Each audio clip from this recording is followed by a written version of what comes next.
अमेरिकी राष्ट्रपति चुनाव में जो बाइडेन की जीत के बाद लगभग सभी देशों की प्रतिक्रिया आनी शुरू हो गई है। हालांकि इन प्रतिक्रियाओं में एक बात खास देखने को मिल रही है और वह है विदेश नीति। सभी प्रमुख देशों जैसे दक्षिण कोरिया, जापान, इजराइल और भारत ने प्रतिक्रिया देते हुए जो बाइडेन को यह संकेत दिया है कि अगर उन्होंने ट्रंप की विदेश नीति को आगे नहीं बढ़ाया तो इन देशों के साथ अमेरिका के रिश्तों में खटास आ सकती है। दरअसल दक्षिण कोरिया के राष्ट्रपति ने कोरियाई प्रायद्वीप में जो बाइडेन से ट्रंप की विदेश नीति अपनाने को कहा। यह बात सभी को पता है कि कैसे ट्रंप ने उत्तर कोरिया के साथ बातचीत कर उस क्षेत्र में शांति लाने का प्रयास किया था। उनकी बातचीत से न सिर्फ उत्तर कोरिया के बढ़ते कदम को रोका गया था बल्कि उसकी चीन से नजदीकी भी कम हुई थी।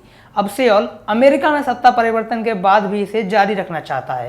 साउथ चाइना मॉर्निंग पोस्ट की एक रिपोर्ट के अनुसार राष्ट्रपति मून जे इन ने एक मीटिंग में कहा कि अगले राष्ट्रपति जो बाइडेन भी उत्तर कोरिया के खिलाफ ट्रंप की परमाणु निरस्त्रीकरण नीतियों का पालन करे जिससे कोरिया प्रायद्वीप में किसी प्रकार का वैक्यूम न बने।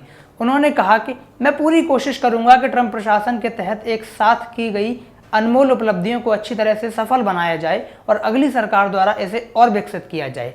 इसके दो ही कारण हो सकते हैं, पहला उत्तर कोरिया के परमाणु प्रसार को रोका जाना और दूसरा उसे एक बार फिर से चीन के नजदीक जाने से रोका जा सके।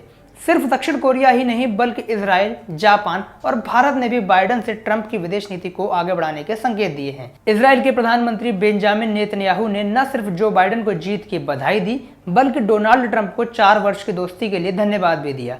उन्होंने लिखा, धन्यवाद डोनाल्ड ट्रंप, आपने जिस तरह इजराइल और मेरे साथ व्यक्तिगत दोस्ती दिखाई है उसके लिए धन्यवाद।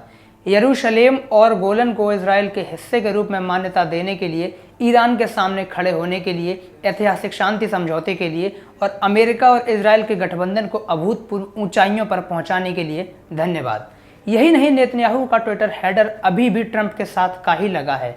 यह एक तरह से जो बाइडेन के लिए एक संदेश ही है। जिस तरह से कई अंतर्राष्ट्रीय मुद्दों पर डोनाल्ड ट्रंप इजराइल के साथ थे उसी तरह की विदेश नीति बाइडेन को भी अपनानी होगी। इसी तरह जापान ने भी बाइडेन के व्हाइट हाउस में एंट्री से पहले ही यह संकेत दिया है कि अमेरिका को किसी भी हालत में चीन से निपटने के लिए जापान की आवश्यकता पड़ेगी और जिस तरह से चीन आक्रामकता कम नहीं कर रहा वैसी स्थिति में बाइडेन को ट्रंप जैसी कड़ी नीति को अपनाना होगा।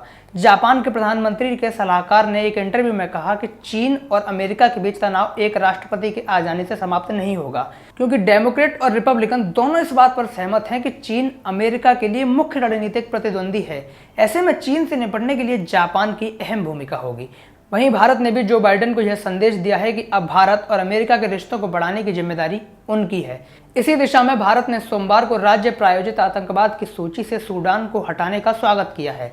इसके साथ ही भारत ने सूडान और इजराइल के बीच हुए शांति और सामान्यीकरण समझौते का भी स्वागत किया है। यह समझौता दोनों देशों के बीच पिछले महीने ही हुआ था, परंतु भारत ने अब इस डील को लेकर अपनी प्रतिक्रिया दी है, जो दर्शाता है कि भारत ट्रंप की नीतियों को ही आगे बढ़ाने के पक्ष में है। ये एक तरह से बाइडेन के लिए संकेत भी है कि वो अमेरिका को उसी दिशा में लेकर नीतियां बनाए जिस दिशा में डोनाल्ड ट्रंप प्रयासरत थे। जिस तरह से ट्रंप ने राष्ट्रपति रहते हुए भारत के साथ अपनी रणनीतिक साझेदारी को आगे बढ़ाया, जिसे अब आगे और ज़्यादा बढ़ाना बाइडेन की जिम्मेदारी है।